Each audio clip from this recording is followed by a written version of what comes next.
В одной дальневосточной деревне жила молодая семья, Виктор с женой Аней и их пятилетний сын Алеша. Виктор работал на местные предприятия, водителем лесовоза. Доставлял древесину на лесопилку из таежного леса. А Аня работала фельдшером в медпункте. В выходные дни Виктор обычно ходил поохотиться на зайца, куропатку, рябчика, что попадется. Таким образом, обеспечивал свою семью мясом, но лишнего никогда не брал.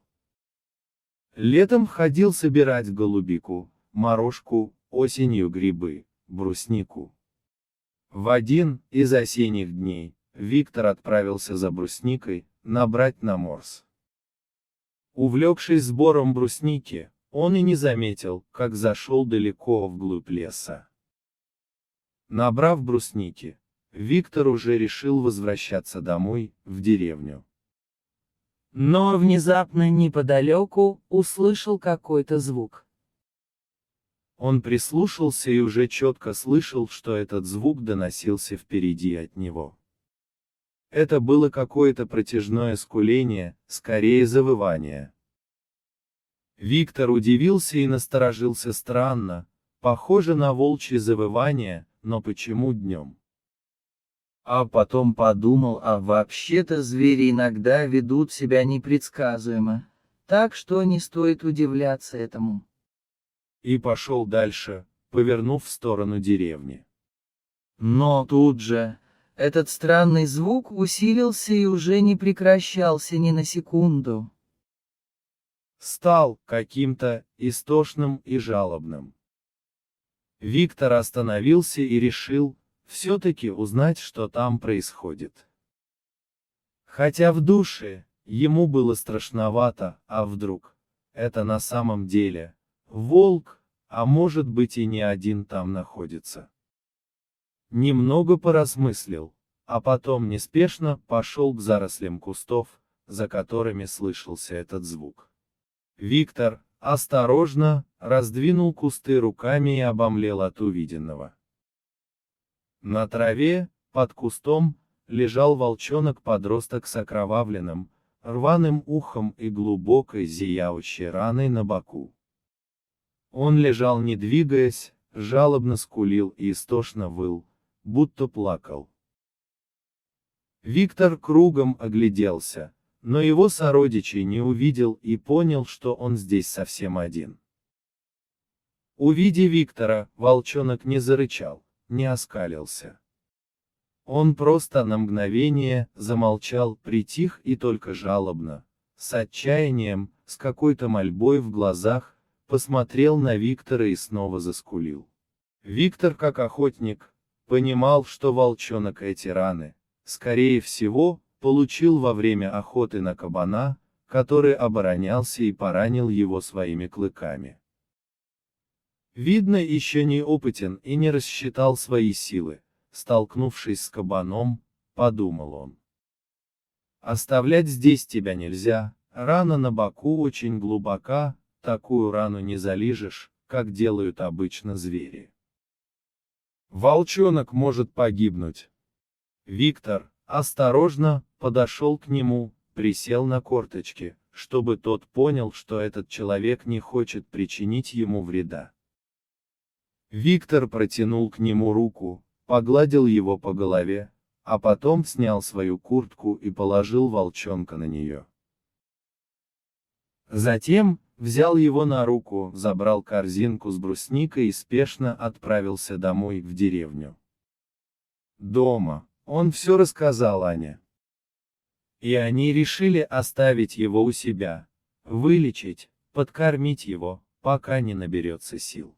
А потом будет видно, что с ним делать дальше, возможно, волчонок сам решит, где ему лучше быть, у нас, или в дикой природе, решили они. Аня обработала и зашила волчонку рваную рану на боку. Алеша был очень рад, что у них появился этот волчонок, тем более он мечтал о собаке. Он вместе с мамой и папой ухаживал за ним, кормил его, играл с ним во дворе. Вскоре у волчонка рана на боку зажила. Виктор смастерил ему большую, добротную будку. Волчонок был чисто серый, они ему дали кличку Серый, рваное ухо. Так он прижился у них. Привык к ним очень, и они к нему привязались, а для Алёши он стал верным, добрым другом. Прошли осень, зима, весна, лето. Серый стал большим, сильным волком, по поведению добрым. Но на односельчан он все равно нагонял какой-то страх. Ведь это же волк. Говорили они и уже начали высказывать свое недовольство, негоже держать волка во дворе дома.